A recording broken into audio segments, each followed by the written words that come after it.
And welcome back to the PWQA 2020 Tech Talks. It's my pleasure to introduce you to Amanda Crangle, founder of Lamplight Digital Media.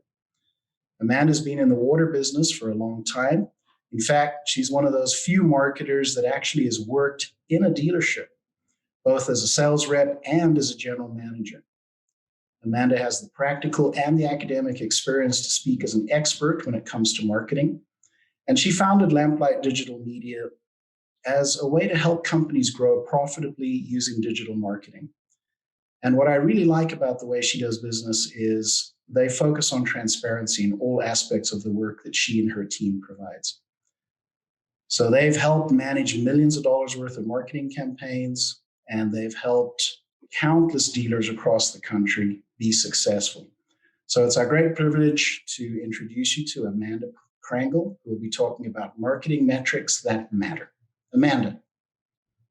Thank you, Greg. I really appreciate the opportunity to be on, especially part of the PWQA Tech Talks. This is awesome. And I am very excited to be talking about marketing metrics that matter. We all know that the world we live in is full of data. However, it's a little bit more challenging to find the right data that really can help you move the needle in your business. So that's what we're going to be talking about today, specifically for water treatment dealers. So we'll jump right in. So all data tells a story. And as water treatment dealers, you know this. Anytime you go to somebody's home and you perform a water test, you accumulate data about their water. And that data tells a story about what's going on with their water and how you're going to help them to get healthy, clean water for their family. My story was no different. My story started out looking like this. This was actually my water test when my husband and I built our home and we drilled a well, and we had horrible staining and mineral deposits built up overnight when we started running water. And so we got this water test done. And as you can see here, holy moly, we had almost 93 grain hard water with iron and all kinds of nasty stuff in it. And that's really what sparked me to get into the industry. Was we ended up getting a solution for our home. I was hired on as a fully commissioned sales rep for the company that came out and tested our water, later become the general manager, just like Greg said. And from there, I helped other people to understand what was in their water and have a solution for it. So that's where my passion comes from. And I say that just so that you know that this data really means something. Not only does it mean something to your clients when you test their water, but it absolutely means something to our clients when we do their digital marketing. So let's take a look at this question. So data tells a story. The question is, which data tells you the story of what you need to know to actually grow your dealership? This is really important because there's so much data in our marketing efforts. And a lot of times dealers are busy, right? You have to run a dealership. So you don't have time to figure out what marketing metrics matter and why. And what you hear is just what's fed to you by your agency, which sometimes is great information and sometimes it's not. So what our goal today is to sort out what's important and what's not important so that you can have some really strong benchmarks to measure the success of your marketing campaigns. Does that sound good? Sounds fantastic. That's been one of my biggest frustrations marketing for our dealers and our own dealerships is you never quite know the data that the marketing agency is telling you. How much of it is feel-good data, how much of it is look-good data, and how much of it is think-good data. So I'm really excited to share in what you're going to teach us. Awesome. Great. Yeah, I think that I love the way you put that. The think good data is so important. So we like to break up your marketing into 3 separate categories. There's traffic, conversion, and economics. And so first, let's really quickly, before we get into anything else, I just want to give you these metrics. So if you don't remember anything else from our talk today, these are the metrics that are important. Feel free to screenshot these, whatever you want. And then we also have a really cool handout. If you go to Lamplight Digital Media /PWQA, there's a handout that goes along with this tech talk. So you can have it in your hands to share with your team to write down these benchmarks and these metrics each month for your dealership. So traffic simply means that we have to have people coming to your web presence. And in the marketing world, that's called traffic, users, hits, all kinds of different language that we use to say, who these people are that are visiting your website or your web presence. And it's really important to know this number, not because we want to get 1 million hits on our website, but because we want to know our more important metrics down the road. And this is a key ingredient or part of the equation to be able to calculate those. And so the traffic that you want to measure is the number of unique website visitors in your area. So we all know that people can visit your website from anywhere in the world, but we really are only focused on people that matter in your market. So if you're a dealer, not an OEM or somebody who is selling nationally, if you're a local dealer, really what matters to you is the number of unique visitors from your state or your area. Unique visitors simply means if somebody visits your site 20 times, that should only count as one visit. And so that's an important metric to know as we start to talk about some other metrics and we get into the conversion section of our marketing. So you can drive all the traffic in the world to your website, but if that traffic is not converting into leads, you just probably paid a lot of money for nothing, which is no good, right? We want that traffic to be quality traffic that converts into leads for your business. And so that's the second piece of the pie, is the conversion part of our marketing metrics. Now, conversion is highly important because it will tell you, number one, the quality of your traffic. If you want more traffic, less traffic, it'll kind of tell you what type of traffic you have coming to your site based on your conversion metrics. So conversion just means that somebody contacts you. And the way they can do that is either to call you from a phone number on the site. We use call tracking numbers for all of our clients. Or they can fill out a web form with their name, email, phone number, zip code, so you know they're in your area. And that's what we call a contact. So when we look at total contacts, what we want to do is we want to weed out the existing customers, vendors, anybody else who's not an actual lead. And then we want to get that actual lead number. And I think this is where a lot of agencies fall short. They just say, this is how many people contacted you. Well, that doesn't mean that those are all qualified leads, right? And so it's important to know how many leads are coming from your website. And the way to do that is to obviously track the web forms that come in and divide those out between existing customer inquiries for service and such, and then your inquiries that are actually leads. And we actually listen to our clients' phone calls and we tag the ones that are leads as a lead. So at the end of the month, we actually know how many phone calls were leads versus current customers calling in. And that way you have an accurate number of leads from your web presence. From there, you can figure out your lead conversion rate. So that's simply the number of leads divided by that unique number of visitors. So if you had, to make the number simple, 10 leads and 100 visitors, you would have a 10% lead conversion rate on your site. What does that mean? Well, it doesn't mean much without context. What that means is that you've got 10% conversion rate. And so the goal is, with any of these metrics, is to improve on them. And so if you start measuring this and setting these benchmarks, you'll start to see trends in one direction or another.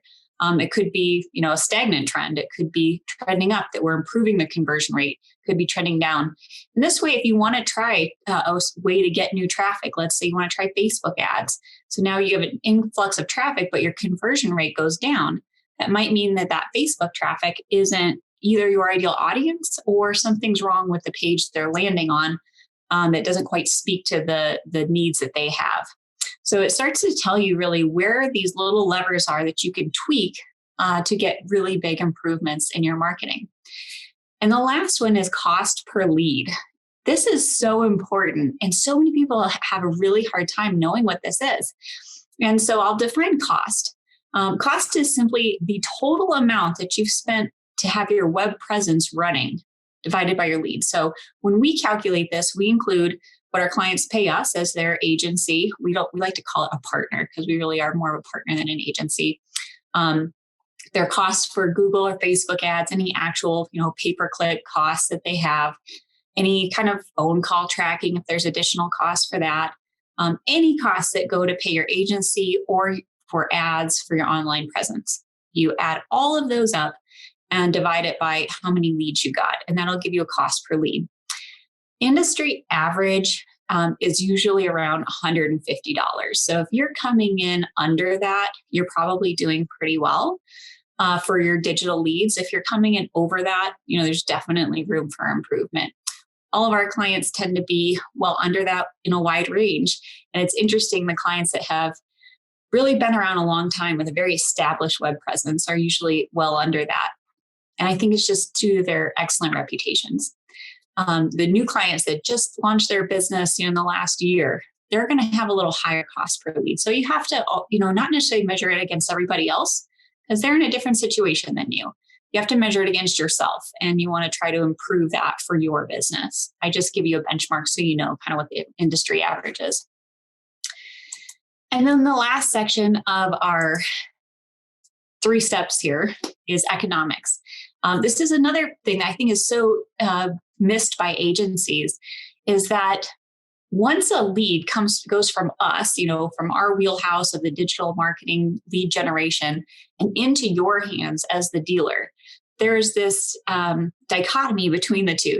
There's not a lot of communication between you guys as, the dealership, the client, and the agency partner who just sent you those leads. And so it's so important to communicate on a regular basis with your marketing company and say, hey, this is how much revenue I made from your leads. We set these appointments and we made these sales.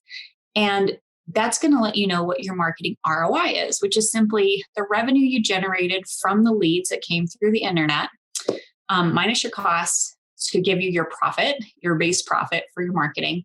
And then you divide that by your cost again so that you have your ROI. And again, this is up to your business.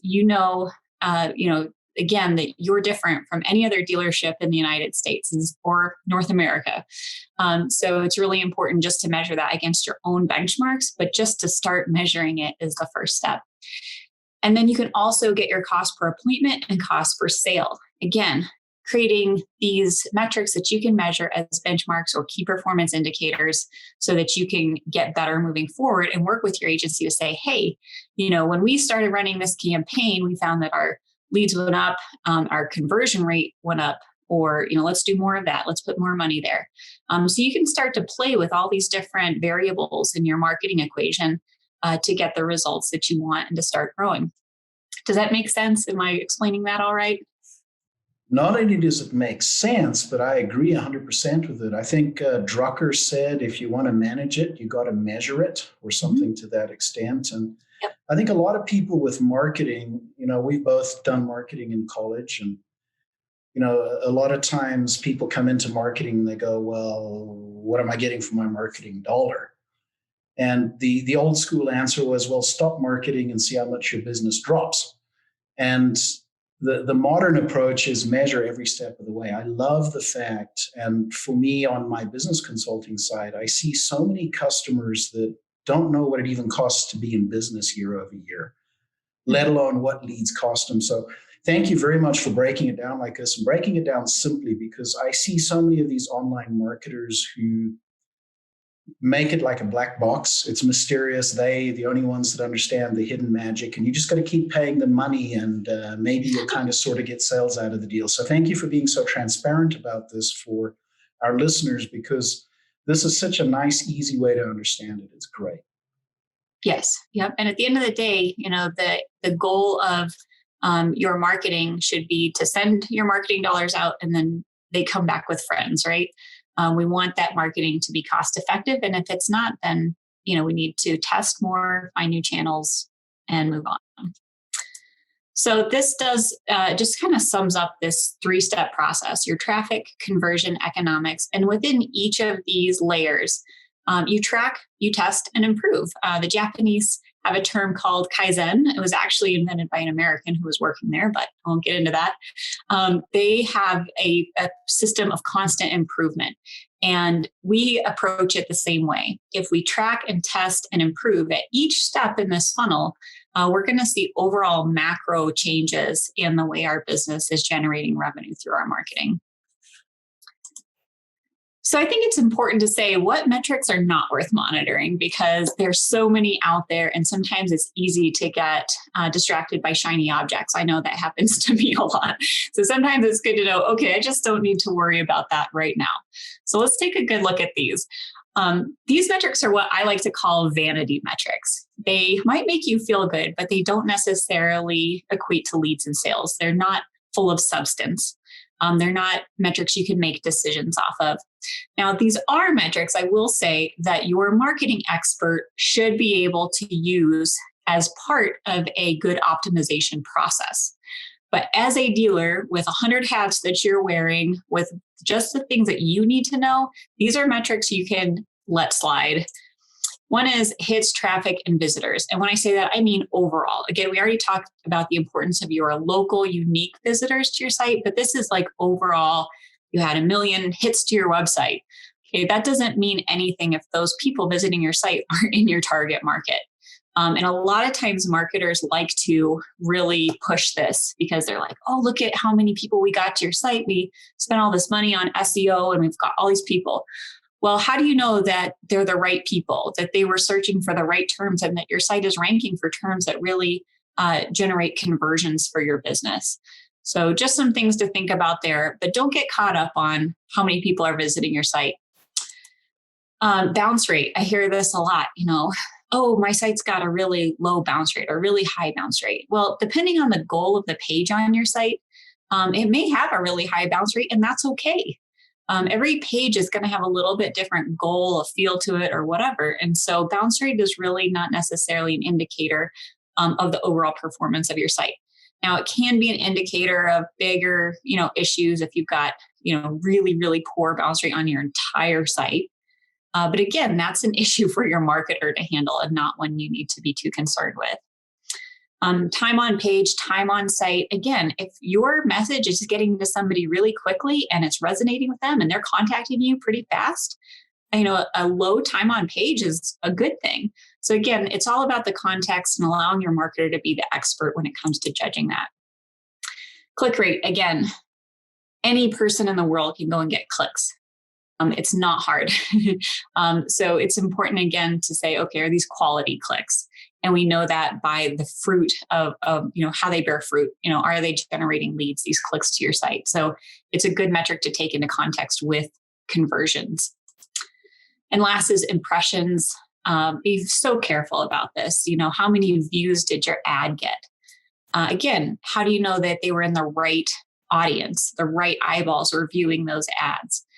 So I would just urge you to really focus on the core metrics that matter to your business, which are leads, appointments, and sales, and let your marketer handle these ones to help optimize your systems. All right. This is my favorite. This is called the inverted marketing funnel. So most people know the marketing funnel that looks like, the traditional funnel like you'd use in your vehicle to fill your oil. This one we've turned upside down because lead generation is hard. It's like climbing a mountain. And you have more people at the bottom. You have a wider base. And as you, encourage people up the funnel, you start to, weed out those who are not in your market, not ready to buy. So that's why we have the inverted marketing funnel, which looks like this. So we're going to go through this, and we're going to go through it in quite a bit of detail. So I encourage you to go to our website, lamplightdigitalmedia.com/PWQA, and download this handout so that you can, work with this within your business. So at the very base, we've got what we call interruption type marketing. We've got marketing that interrupts your day to educate people about a problem that they have and why you have the best solution for it. Now, you're not going to hear me talk about branding much because I'm a direct response marketer. I believe that all marketing should elicit a response from the person viewing it. If it's good marketing and it's in front of the right people. So direct response through Facebook, broadcast, direct mail, all of those are ways of interrupting somebody's day, making them aware of their problem and that you have the solution. That is the goal at this point in the funnel. And this is so important. A lot of dealers miss this because they're so focused on the lowest hanging fruit, which is the next step. online search. So this is kind of like the old school yellow pages. People have a bleeding neck like I did, 93 grain hard water. I had to find somebody to fix my water. It didn't matter how much it was going to cost. I had to fix my water. And so that's really where most of our clients, start out at least is saying, okay, let's maximize our budget here, because those are people who are really searching for us, ready, that know they have a problem and are looking for a solution. But don't forget about that step below, because it's still really important to be feeding more people in your funnel and educating your local markets about water quality and why you're the local water expert. And so what we're looking at here on this arrow is the measurement and the metric. Okay, so right here, we're measuring traffic from each source, which is easy to do with Google Analytics. It's a free tool that you can easily have installed on your site, measuring traffic from each channel. And the metric that we're looking at here is cost per 1,000 impressions, which is typically how broadcast is done, or branded searches online. So for example, if you run a television or a radio ad or do a direct mail piece, really the goal is to get them online doing a search. And you can monitor that by matching up your efforts with your branded searches online. So you can see your branded searches fluctuate as you have effective campaigns going out offline. Does that make sense? Yeah, it makes a lot of sense. And I think that's where a lot of people are scared of digital marketing. They start seeing, they go to a little Google seminar and they hear about CPMs and cost per clicks and impression metrics. And, they're hearing about all these things and they don't know how to do it. And then they pay somebody for Facebook posts, or they see something on Facebook that says for $100, you could boost your post, and they don't even know what they're getting for it. Sure. And this interruption marketing on its own is such a waste of time unless there's a strategy, unless you've got a place to take it, unless you have a place for it to end up, and unless you've got a stepwise goal of bringing people closer to you, it's really pointless. Yeah, absolutely. And I do think it's important to have, your budget, if you've got a limited budget, like almost everybody does, to really start maximizing that with that, online search before you get into playing around with this interruption type marketing. And that way, once you've invested in it and it does start driving interest for your business, you've got a good funnel, so to speak, to drive them into becoming a lead. So you've kind of got that tested and optimized before you start driving more traffic into it. And it's really important that whoever you work with is able to understand the marketing metrics that matter, and tweak and adjust, because it's always a learning period with all marketing, but especially with interruption type marketing. All right, so we'll keep moving along here. So after they do a search online, the goal is to measure the amount of traffic that then becomes a conversion. And so this would be, again, that initial phone call or form fill. And the goal here is to segment out those qualified leads. From here, we're looking at our contact-to-lead ratio. And that, again, is calculated by the number of leads divided by your total number of contacts. This is actually a pretty cool number that not a lot of people measure, because you can kind of start to estimate, okay, if we spend this amount of money and we know we're going to get this amount of traffic and conversions, we know a certain amount of conversions are going to be leads. And so you can really, if you kind of start getting these benchmarks, you can start predicting your ad spend, the future revenues of your ad spend, so that you know what you're investing in and kind of a benchmark that you want to get a return on. And that will help you to know whether a marketing campaign is successful or not. So again, here the goal is a lead. And from that, we want to set an appointment. Over here, we've got our lead to appointment ratio, number of appointments divided by number of leads. This is such a cool metric because this tells you, number one, the quality of the lead. It also brings in the variable of how well your team is setting appointments. And so what I love about this, being a data-driven marketer, is that you can start to look at these ratios and start to see the variables in action. So you can start to see, is the traffic good or bad? Is the website good or bad? Does the website need to be tested and improved to better meet the needs of the people in my market? Are the leads bad, or is it just that we need to do a better job of setting appointments? Or maybe the leads are great, we set appointments great, there's nothing to tweak there.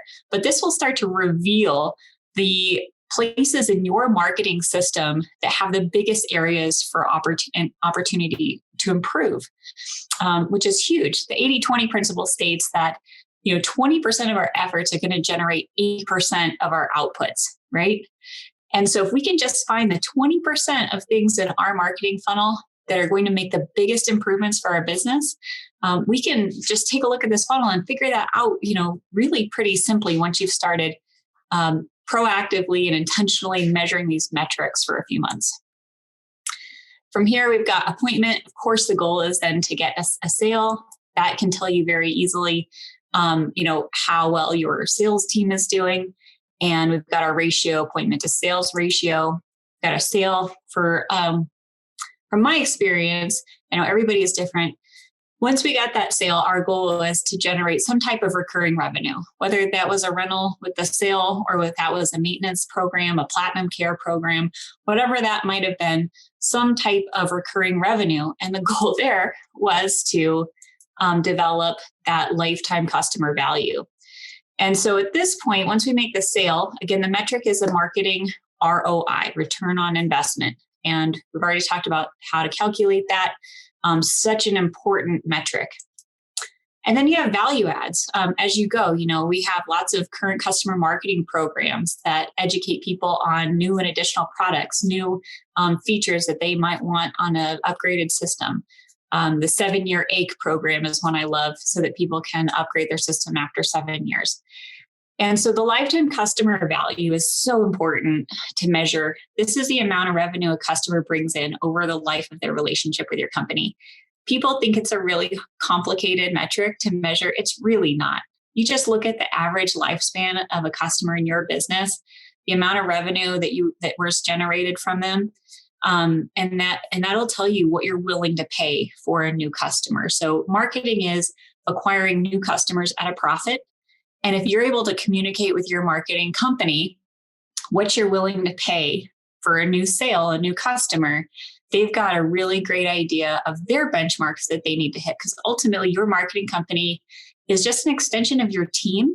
And you should all have very clear key performance indicators that you need to be hitting.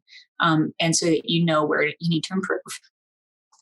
Does this inverted funnel make sense? Do you have any questions about that? It's awesome. And just a comment, no matter how good your marketer is, they're going to get you a customer. But what you do next affects everything after that initial contact. Because if your sales process isn't well refined, if you're not doing a good job on after sales service, if you're not doing a good job of taking care of your customers, the amount of money you throw at new marketing is really going to be a waste because you're squandering the gift that you've been given. And so that's that market churn. I think a lot of old school dealers sometimes live in this crazy mindset where they can just keep acquiring new customers. And the smart business owners understand that their customers are gold. And the tighter you can bond your customers to you by truly caring about them and serving them, the more profitable that customer becomes, the happier they are, and the lower your cost to customer acquisition becomes. Yes, absolutely. Yep. Happy customers are usually the ones that generate the referrals. And we all know that those are, the least expensive of them all, because it's just word of mouth. And I think, so many businesses that we've worked with that have been in business for years and years and have developed that amazing brand, that is what they're focused on. They are not sales organizations. They are service organizations. It makes our job easy. I feel like, those clients, it's almost like we can't take any credit for the results we generate them because they just do such an amazing job of running their business. It makes our job incredibly easy. So yeah, props to them. So I want to give you tangible ways that you can track, test, and improve each step in this funnel from traffic, conversion, and economics. And again, you don't have to be an expert at this. You should have a marketing person that is. This is just simply a way for you to kind of visualize, put into some real world examples of things we're talking about here. And so we're talking about traffic and the difference between general traffic and quality traffic that's in your market, right? And so this is just an example of how you can use this approach of tracking, testing, and improving with your traffic. So this is an example of multiple Facebook audiences. So Facebook is really cool in the way that they can help you to identify different audiences in your local market. It could be, a mom between the ages of 30 and 45 who have teenagers and drive a Mercedes and go to soccer practice. Okay, that sounds like a pretty good ideal target market for most water treatment companies. It could be people who are actually in the market for water treatment equipment. Did you know that Facebook has an audience for that? They have an in-market audience for water treatment. People have searched online for filters, filtration, softeners. So they're right there, ready for you to show ads to. And then we also like to test a general population audience because Facebook's algorithm has become over the years very powerful. And sometimes, not always, sometimes they can do a better job than us at identifying the right people to get your ad in front of. So we always have that, and we kind of call it our control audience. It's the general population. And so we'll test different audiences. And as you can see here, from these 4 different audiences we're testing, one has the lowest cost per result. And a result is a lead. It means somebody completed a web form with their name, their email, their phone number, and their zip code inside our client's area, as the ads are geo-targeted. And so this second audience not only resulted in the most leads, web form submissions, 23, but the lowest cost per result of $13.37 a lead. So this is really important because if we didn't test and we weren't tracking, we would have no way to know which one of these was working. And it seems so obvious, but it's something that's so overlooked by both agencies and dealers. So test everything. You can even test the quality of the traffic that you're driving to your website. All right, this is my favorite. Okay, so this is the conversion aspect of our 3-step process, right? The conversion aspect is probably one of the most powerful ways you can improve your marketing. So imagine this. So you've got a website and you've got 100 people coming to your website and 5 people contact you. So you've got a 5% conversion rate, okay? Well, what if we started asking questions on the site? We used a consultative sales approach. Instead of just assuming we know what your market wants to see, what information to give them on the site, what if we ask them through a poll, a survey, or through split testing, what's important to them?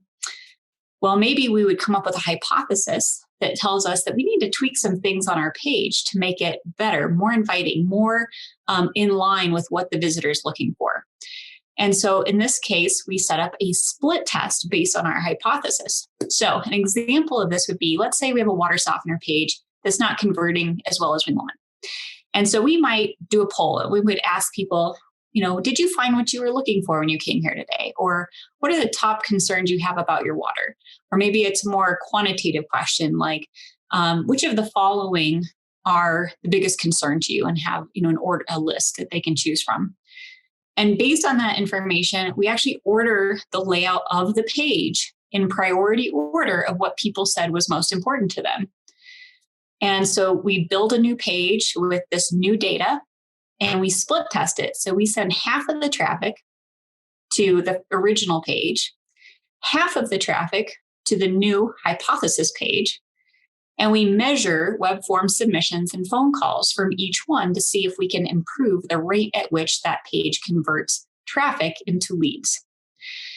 So we actually do this. We've run over 1,000 scientific split tests for our clients all across North America.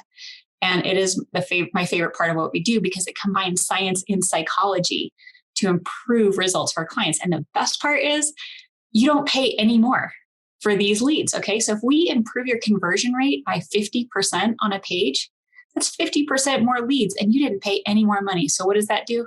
Drives your cost per lead down and your profit up, okay? It is the most powerful form of marketing. If you can just improve each step in your marketing funnel through testing, you're gonna see macro improvements in results. So let's take a look at some of these, or just one of these tests. I like to call this game Guess the Test. So Greg, you'll have to interact here a little bit. Yes, ma'am. Okay, so this is version A of a water softener page. And this one talks about getting big savings on a softener system. And it talks about all of the different problems that people might have if they have hard water. So things like, if they have buildup and residue, do they use a lot of soap? Do they have spots on their glasses or dishes?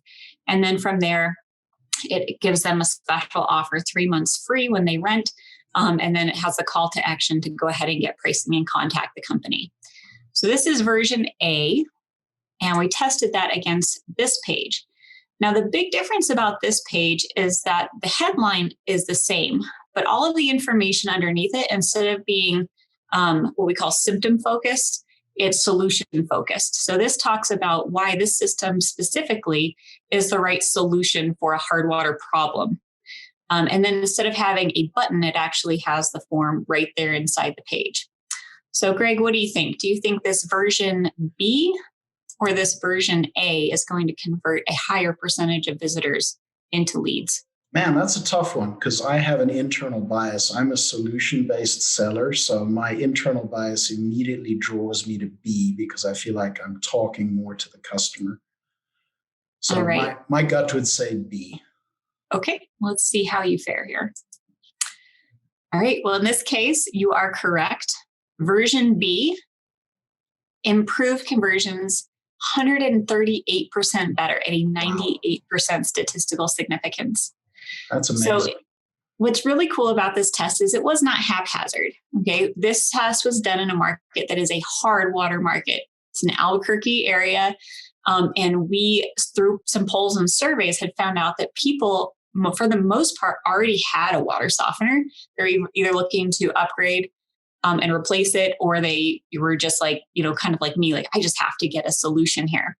So they didn't need to know about the benefits. Okay, they already knew they had all of these issues. They didn't really need to be told that, these are the causes or the symptoms of hard water. They already know that. It's a mature market. What they needed to know is why this company provides the best solution for their problem. And it won in this market. Now, I will say that we've run this same test in other markets. And in soft water markets, the version A pulls better, simply because they do need to be educated about, oh, is that what that is? I do have, dry skin. I didn't know it was because I had hard water. Even if it's 2 or 3 grains hard, it can cause those types of issues. So again, it matters, local area to local area, which is why we always test for each of our clients locally. So that's a really good takeaway there for our audience. Just because it worked with your buddy's dealership in Florida, it might not work with yours in Denver. Right. Or just because it works for your OEM, doesn't mean that it's going to work for you. That's why these hyper local sites that are locally tested are the ones that do the best. So a good marketer is not just going to shoehorn you into the same bag of tricks that they sell to everybody. You're going to say, okay, let's see what works in your market, and let's use the numbers to prove what works, and then let's invest in what appears to be the right solution. Yeah. And I tell people, that I'm really not that amazing of a marketer. Really, my approach is just to ask questions and to follow the data wherever it leads. And, I've got some awesome people on our team that are good copywriters, creative people that can put all that together. So it's a winning combination. Yeah, I like and that. Then lastly, we have our economics portion. And this is certainly not to boast on us. This client is one of those clients who just has an amazing business, who does such a great job taking care of their customers. And this is why they've seen the returns that they have.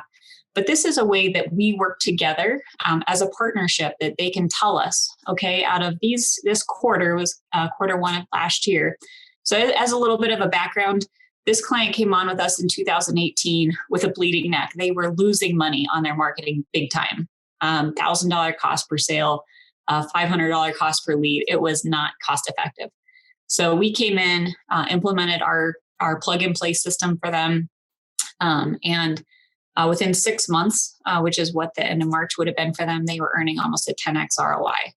And through this data that they were able to give us, we were actually able to then take that and feed that data into the very beginning of their funnel to know which keywords, which ads, which audiences were actually driving this revenue, so that we can continue to get better and better results for them. So that is the power of this 3-step system. And I will say, again, if you don't take anything else away from this, those metrics are so important. Get the handout and communicate with your marketing partner. Just let them know what you're seeing so that they can get better, because you cannot do this in a vacuum. No marketer in the world, no matter how great they are, can improve results without your feedback. So work with them, become a true partnership, and see your revenue increase. And that's probably worth talking about for a second as well. I think there's a lot of dealerships where they go, market for me, and they say, what's it going to cost me? X dollars a month. Here you go. I'm done. Just make it happen. Get me leads. How does that work in reality?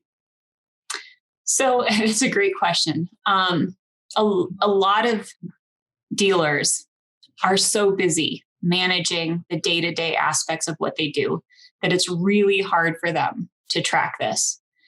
Our team is hyper-focused on results, probably too much so, to our detriment, that sometimes I think we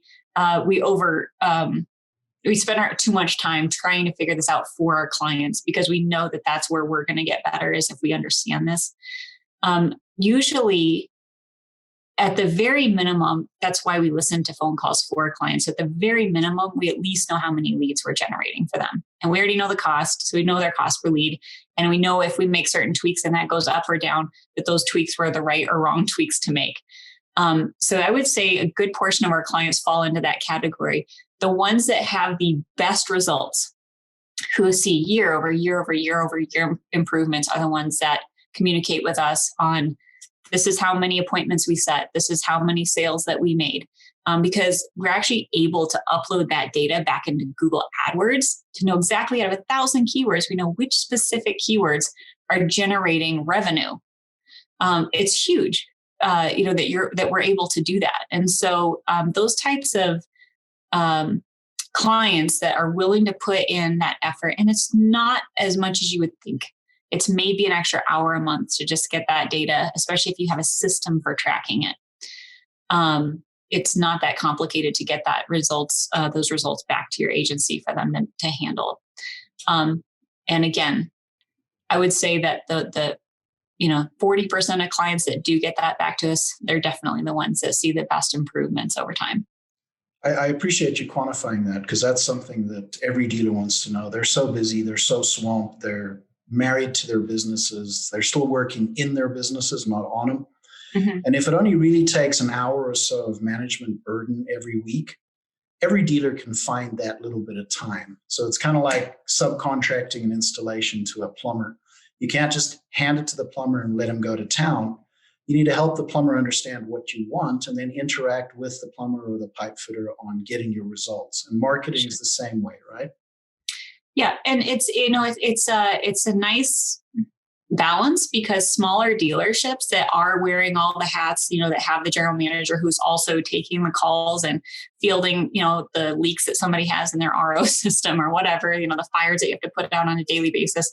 That person's not going to have as many leads. They're a smaller dealership. And so, what are they going to have? Like 20 web form submissions and 20 phone calls. So if they took that and divided it by the weeks, each week, that's just a few different things. Look at the name, see if you sold something, and notate it. Really, it's just minutes of work.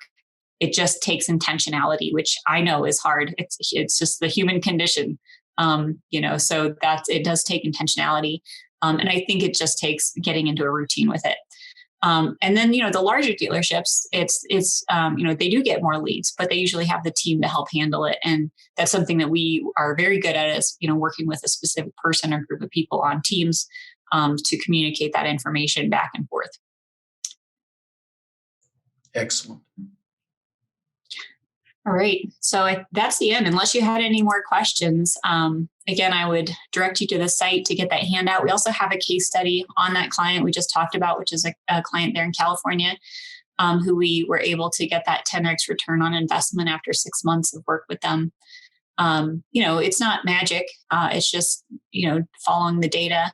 And we don't get, quality leads for $5. They still cost money. So but it's a legitimate way to do this, and you can do it too. It's not that complicated. You simply need to have these benchmarks, hold your marketing partner accountable, and communicate with them on a regular basis. Wow, Amanda, that really simplifies this mysterious subject, and thank you for making it so easy for everyone to understand. There's so many marketers that make it sound like a black box, and that frustrates me. So I love the approach you've taken. I truly appreciate you sharing your time and your talents with our audience so that they can learn more about understanding marketing, and more important, a data-driven approach to marketing. And lamplightdigitalmedia.com/PWQA for a free handout. The handout, Amanda, covers everything in kind of a hand-fillable format that they can then work off of through the presentation when they watch it again. It's the inverted funnel, and it tells you, each step. It's the exact thing that we just went through, so that you can take that and fill it in each month. And once you track it really for 3 to 6 months, you'll have a really good idea of the trends that are happening in your business and where the biggest areas for improvement are. And that's an awesome thing to share with your marketing company. As a matter of fact, you'll need their help to fill that out. So it's just a good exercise in communicating with them and getting the data you need. Amanda Crangle, thank you again. Truly appreciate it. And thank you for joining us for this Tech Talk today. Yeah, absolutely. Thank you so much for the opportunity to be on here and hopefully provide some value.